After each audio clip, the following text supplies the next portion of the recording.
大家好，欢迎回到小萌讲故事。向皋的哥哥向胜被庄公子杀害，官府被收买，不为民申冤。向皋决定亲自复仇，同时波斯也在暗中调查庄家的秘密。他发现庄公子2年前得到了一个古老卷轴，而山神庙的道士在那个时候突然失踪，这些事件之间似乎存在某种关联。上次我们讲到，向皋已经埋伏了12次，这一次他终于等到了最佳时机。庄公子只带着焦桐和2个家丁经过狭窄的山路，向皋握紧手中的匕首，准备冲出草丛。但是当庄公子真的出现在面前时，向皋的脚像生了根一样，怎么也迈不出去。他想起了血腥的场面，想起了杀人的后果，想起了万一失手被抓住会怎样。向皋全身颤抖，看着庄公子一行人慢慢走远。等到马蹄声完全消失，向皋才瘫软地坐在地上，懊恼地捶打着自己的双腿。庄公子骑在马上，一脸得意地跟焦桐说：“那个向皋最近倒是安静了，看来是怕了。”焦桐看了看四周，说道：“也许吧，不过公子还是小心点好。”庄公子不以为意地说：“一个穷书生而已，就算真的来找我，他也不敢怎么样。读书人嘛，嘴上厉害，其实都是不带种的。”队伍慢慢走远了，向皋依然蹲在草丛里，泪水模糊了双眼。庄公子说的没错，他确实没胆。天色渐晚，向皋拖着沉重的步伐回到家。波斯正在准备晚饭，看他进门，注意到他红肿的眼睛，默默地盛了一碗粥放在桌上。波斯轻声问道：“又没有等到机会？”向皋低着头，羞愧地点点头说：“他们人太多了。”波斯看着他颤抖的手，心里明白了什么，但没有戳破。他知道杀人报仇对一个读书人来说是多么困难的事。他轻声地对向皋说：“皋弟，我今天打听到一些事。”波斯坐下来，把从张嫂那里听到的消息告诉了向皋。向皋皱眉思考，看着波斯说：“道士失踪了。你说的是山神庙那个老道士？”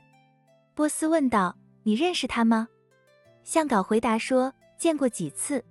圣哥以前经常带我上山拜神，那道士人很好，给过我们一些草药。”向皋忽然想起什么，说：“对了，前些天我在山里埋伏的时候还见过他一次。”波斯接着问：“见过他？他不是失踪了吗？”向皋回忆着说：“我也觉得有点奇怪。那天我饿得不行，他忽然出现，给了我一些干粮。我问他这2年去哪了，他笑笑不说，只是看着我，眼神很奇怪。”波斯心中突然有种不祥的预感，对向皋说：“皋弟，也许我们可以想其他办法报仇，不一定要亲自动手的。”向皋摇摇头，眼中满是自责地说：“不，我一定要亲手杀了他。可是……”他握紧拳头说道：“可是每次机会来了，我都会胡思乱想，错失良机。”波斯看着他憔悴的脸说：“报仇的事急不得，也许会有其他机会。”夜深了，2人各自休息，但都没有睡好。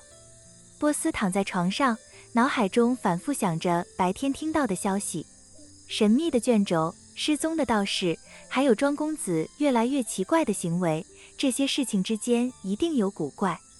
而向皋则在想着那个道士。2年前人们说他失踪了，但前些天他确实见过。那个老道士的眼神确实很奇怪，像是在等什么，好像是在等他。山风阵阵，吹得窗户嘎吱作响。在这个安静的夜晚，没有人知道一场更大的风暴正在酝酿。而在遥远的山神庙里，一个身影在月光下叹息。他看向城中的方向，眼中闪过复杂的光芒。时机快到了。第3章，风雨之夜。第2天，向皋又出门了。这次他下定决心，不管怎样都要动手，就算同归于尽，也要为圣哥报仇。等了1个上午，庄公子的队伍终于出现了。今天只有3个人，庄公子、焦桐，还有一个书童。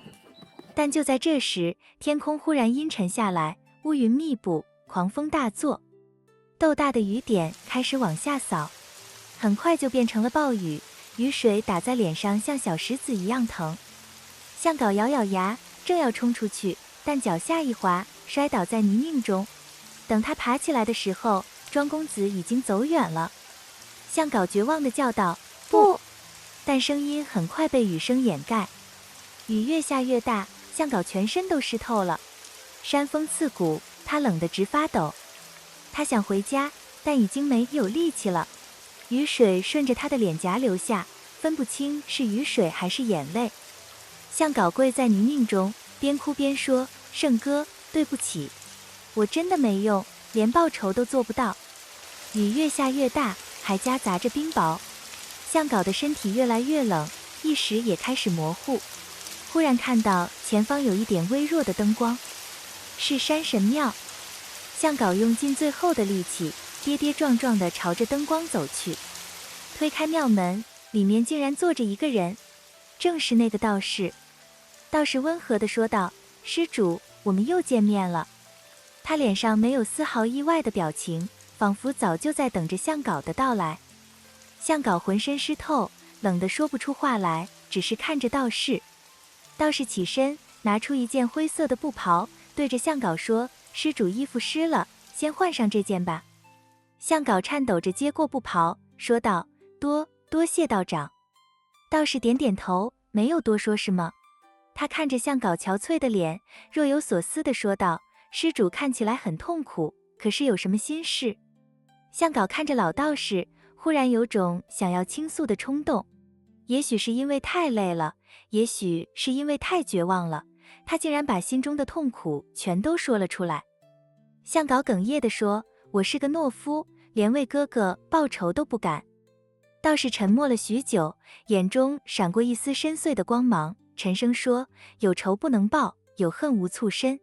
但天网恢恢，疏而不漏。有些人以为得到了宝物，却不知那正是灾祸的开始。老天会给人一个机会，一个让恶人得到报应的机会。”向导问道：“什么机会？”道士没有回答，只是转身走向庙门。向导想要追上去，但身体太虚弱了，只能看着道士的身影消失在夜色中。雨渐渐小了，向导感到身上的布袍越来越暖和。这种暖意似乎有些不同寻常，像是有什么东西在他体内流动。向导的眼皮越来越重，意识开始模糊。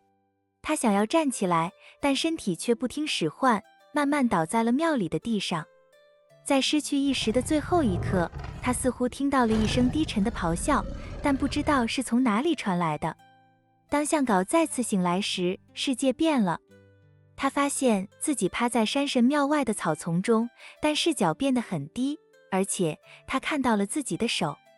不对，那不是手，是爪子，毛茸茸的，有着锋利指甲的爪子。向导惊恐地想要站起来，但发现自己用的是4条腿。他低头看看自己的身体，全身都长满了金黄色的毛，身上还有黑色的条纹。他终于发现，他变成了一只老虎。向导想要说话，但发出的却是低沉的吼声。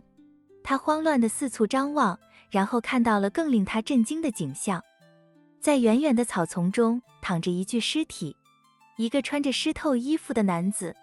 仔细一看，是他自己躺在那里。向导的心狂跳不已，他记起来了，他在泥泞中滑倒，撞到石头，窝囊地淹死在泥泞里。但他现在又活着，而且变成了一只老虎，但自己其实却死在了这里。他用力地摔了摔头，心想：真混乱。困惑很快被另一种情感取代了，一种对复仇的渴望。变成老虎之后，他再没有害怕的感觉了。